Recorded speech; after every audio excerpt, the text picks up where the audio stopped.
Hello, welcome to the Daily News Ukraine channel. Today is December 23rd and our daily review of news about Ukraine. Ukraine plans to open as early as next year new embassies in 10 African countries, as well as the Ukraine-Africa Trade House with offices in the capitals of the most promising countries of the African continent. This was stated by President Volodymyr Zelensky, who spoke at the Conference of Ukraine Ambassadors, and Ukrinform correspondent reports. We are already rebooting relations with dozens of African countries. Next year, we have to strengthen them. 10 countries have already been designated in Africa where new embassies of Ukraine will be opened, Zelensky said. He added that the concept of the Ukraine-Africa Trade House has also been developed, involving the opening of its representative offices in the capitals of the most promising countries of the African continent. Read also, Ukraine exported over 1 tons of wheat to Africa in December 2022. In addition to the existing representation of Ukraine in 10 African countries, together with new embassies and trading houses, we should achieve representation in 30 countries of the African continent, the head of state said. As reported, in October, Minister of Foreign Affairs Dmytro Kuleba made a tour across African countries, the first in the history of Ukrainian diplomacy. He visited Senegal, Côte d'Ivoire, Ghana, and Kenya. A number of specific bilateral agreements were reached during the tour. The first major Ukraine-Africa conference is scheduled for the first quarter of 2023. Russia has lost what was left of access to the European gas market because Europe finally understood that Russian gas is a tool of war rather than an economic one. That's according to Alternative Executive Director at the International Monetary Fund, IMF, Vladislav Rashkovin, who spoke in an interview with Ukrinform. Russia has lost the European gas market for good. There is no possibility that Europe would again agree to fall into this trap of Russia, said the financier. He recalled that Ukraine had since 2014 warned European partners that this is a weapon, not an economic tool. Rashkovin also emphasized that the sanctions imposed on Russian Federation are effective, and that in the long term, Russia has no economic prospects. Read also, IMF discusses program monitoring with board involvement for Ukraine. That is why next year's economy of the Russian Federation is predicted to be in the red. They lost access to technology, international money, and global companies. Structurally, this has a major influence on Russian economy, Rashkovin emphasized. He also noted that the Russian oil price cap, introduced in December, will have a big potential impact. This is the most influential sanction for the economy of the Russian Federation because the Kremlin's main income from oil will be further decreasing continuously, he emphasized. As reported by Ukrinform, after the full-scale invasion of Ukraine by Russia, Western nations introduced unprecedented sanctions, export and other restrictions targeting the aggressor power. Some 78% of respondents in the survey Post-War Future of Ukraine, run by the Kharkiv Institute of Social Research, believe Ukraine should not go for any compromises with Russia in order to end the war. Andriy Chernusov, a leading expert with the organization, announced this during the presentation of the survey results at Ukrinform.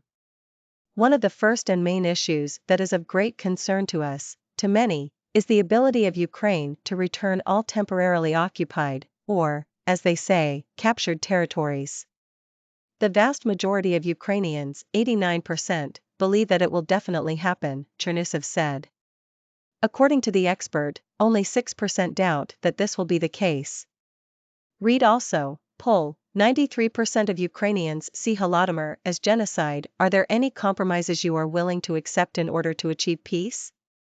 78% of Ukrainians say there is no need to make any compromises, the expert noted.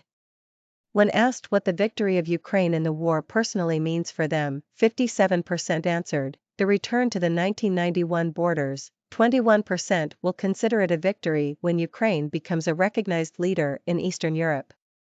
According to the survey, for 8% of respondents, victory is the return to the borders as of February 24, 2022, and for another 8% disintegration of Russia into several states. Also, according to the survey, 75% of respondents believe that the occupation of Crimea is part of the war with Russia. In general, the feature of this study, I would say, is that it is so categorical, that is, on most fateful issues, Ukrainians demonstrate a unique unity, Chernusev emphasized. The survey Post-War Future of Ukraine was conducted by the Kharkiv Institute of Social Research in the period from November 5 to November 24, 2022. A total of 3,018 respondents were surveyed in all regions of Ukraine. The European Commission has transferred €66 million to Ukraine for the restoration of schools destroyed by enemy shelling. According to Ukrinform, Katerina Mathernova, Deputy Director General of the European Commission's Directorate for Neighborhood Policy and Enlargement Negotiations, who also serves as acting head of the support group for Ukraine in the European Commission, said this on Twitter. European Commission has disbursed €66 million to Ukraine's budget for the reconstruction and rehabilitation of schooling facilities that have been damaged in the course of the Russian brutal war against Ukraine, she wrote. The European Union and Ukraine last week signed an agreement on a €100 million support package for the reconstruction of war-damaged schools. The assistance package includes €34 million in humanitarian aid, out of which €20 million channeled through the United Nations Office for Project Services, UNOPS, and €14 million through the United Nations Development Programme, UNDP. This support will focus on light and medium repairs, including repairs of windows, roofs, doors, sanitation and heating facilities, as well as providing classroom equipment in learning spaces and bomb shelters. €66 million is to be provided directly to the Ukrainian government as budget support. 2 civilians were killed in another shelling of Kherson this morning. That's according to the Kherson Regional Prosecutor's Office, Ukrinform reports. According to the investigation, in the morning of December 23, 2 local residents of the city of Kherson were killed in another shelling by Russian military personnel. Residential buildings and critical infrastructure were damaged, the report said. According to preliminary data, the invaders attacked the city with multiple rocket launchers. A pretrial investigation has been launched into the violation of the laws and customs of war, combined with intentional murder.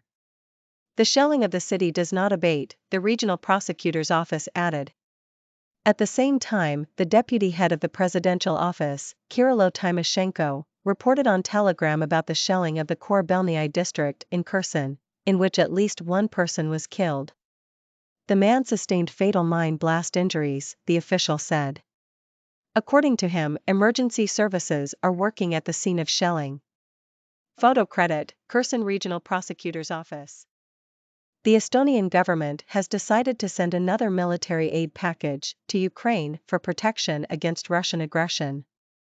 That's according to Posttimes, Ukrinform reports. Ukraine still needs our help and support in countering Russian aggression.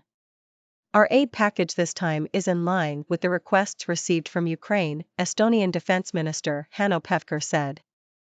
Estonia supports Ukraine with individual equipment such as body armor, ballistic protection plates for body armor, uniforms, including outerwear, and other clothing and accessories. In addition, drones, weapon cleaning kits, ventilators, and others will be sent to Ukraine as additional assistance.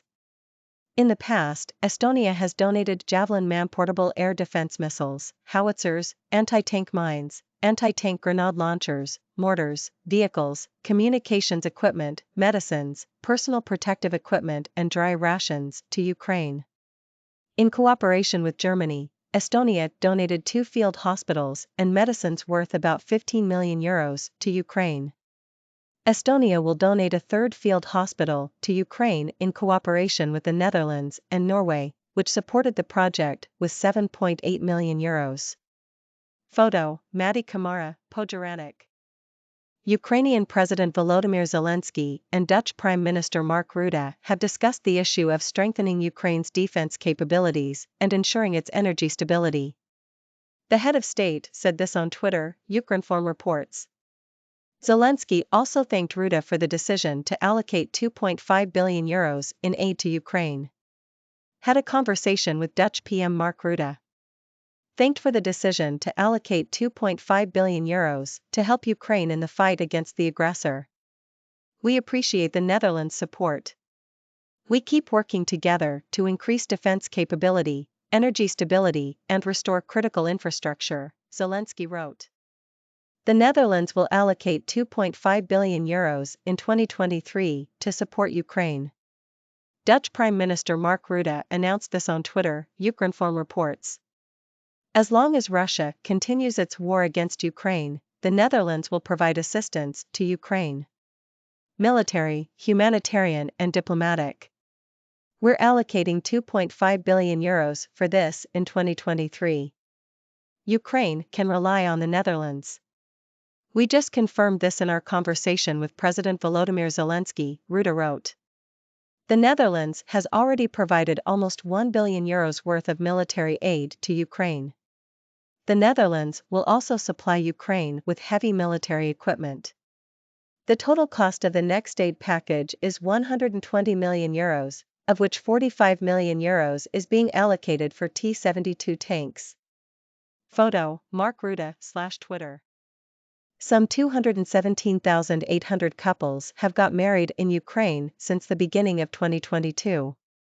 The Ukrainian Justice Ministry said this in a post on Facebook, Ukrinform reports.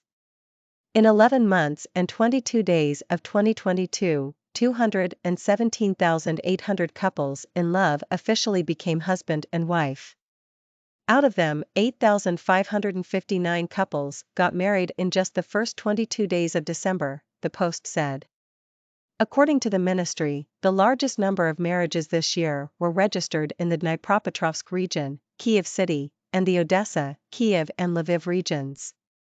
Earlier reports said that marriage registration in Ukraine had been simplified under martial law. A loud explosion was reported in the center of Melitopol, a city temporarily captured by the Russian invaders. Melitopol Mayor Ivan Fedorov said this in a post on the messaging app Telegram, Ukrinform reports. According to eyewitnesses, a car used by the Rashists was blown up, he wrote. Information on passengers and their condition is being clarified. Local media reports said the blast occurred near Gorky Park. On December 22, a car with a collaborator was blown up in the captured territory of the Kherson region. According to preliminary information, this is a Gauleiter of Lubimivka and Vasilivka in the Kakhovka district. Photo, Ivan Fedorov. Today we were talking about those news. Next year, Ukraine should be represented in 30 African countries, Zelensky. IMF believes Russia loses European gas market for good. Poll, 78% of Ukrainians see any compromises to end war unacceptable. European Commission transfers €66 million to Ukraine for reconstruction of destroyed schools. Russian forces shell Kherson, 2 civilians killed. Estonia approves new military aid package for Ukraine. Zelensky thanks Netherlands for allocating €2.5 billion in aid to Ukraine. Netherlands to allocate €2.5 billion in 2023 to support Ukraine. Over 217,000 couples get married in Ukraine in 2022, Justice Ministry. Loud explosion heard in downtown Melitopol, Mayor.